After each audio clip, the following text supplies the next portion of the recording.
El partit de Paterna va començar amb una ocasió per a cada equip, però mentre el Lleida encara afinava la punteria, el Mestalla va marcar la primera.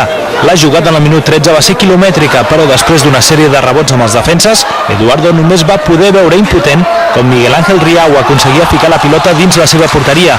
Els valencianistes fins i tot haurien pogut fer el segon en aquesta internada de Filip Toledo, però aquesta seria pràcticament l'única ocasió local.